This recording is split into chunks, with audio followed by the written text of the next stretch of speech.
बेधड़क जंगल कटा प्रसंग 6 जन को कोर्ट चालाण कला बीजेपुर वन विभाग।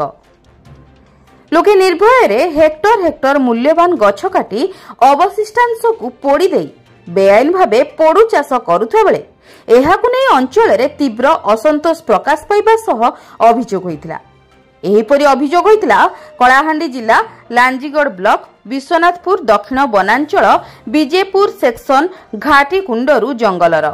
उक्त जंगल बीजेपुर वनांचल कार्यालय हाराहारी 6 किलोमीटर दूरता होइथिया बेले घाटी कुंड ठारू पहाड़ पदर संयोग करुवा मुख्य रास्ता कड़ दुई पार्श्व बेआईन भावे हेक्टर हेक्टर जंगल कटा चलीथिला। किंतु सेही रास्ता देई बीजेपुर वन विभाग कर्मचारी माने प्रतिदिन जीवा आसिबा करुथिले हेले वन विभाग कर्मचारी मानक नजर पड़ु नथिला कि दोषी विरुद्ध रे कौनसी कार्यानुष्ठान हेउ नथिला।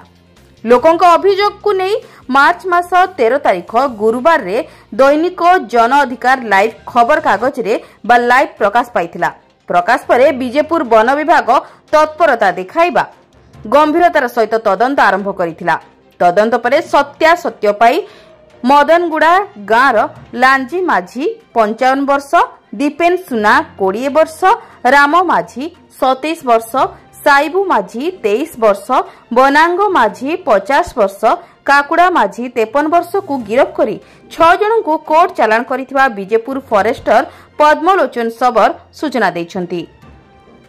सूचना मते उक्त जंगल रे शाल, हरिड़ा, बाहाड़ा, अँला, बीजा भली अनेक मूल्यवान गछ को एमाने संपूर्ण बेआईन भावे काटी अवशिष्टांश को पोड़ी देई पोड़ू चाष करुथिले।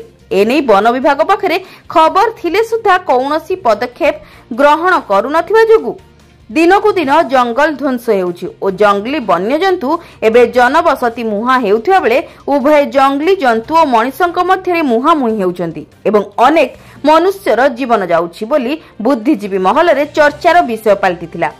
एही अभियोग को नहीं गणमाध्यम रे खबर प्रकाश पाइबा परे वन विभाग तत्परता देखाई जंगल माफिया को गिरफ्त करी कोर्ट चालाण करिबारे सफल होइछि। तेबे जंगल माफिया विरुद्ध रे वन विभाग एही भली पदक्षेप नेले आगामी दिन रे वन्य जीवजंतुंक सह जंगल सुरक्षित रहिबो बोली अनुमान करा जाउछि ओ वन विभाग रे एही भली पदक्षेप को अंचलर लोके स्वागत योग्य पदक्षेप बोली मत प्रकाश करिसेंती। कलाहांडी जिला लांजीगढ़ मनोज दोरांक रिपोर्ट, जन अधिकार लाइव।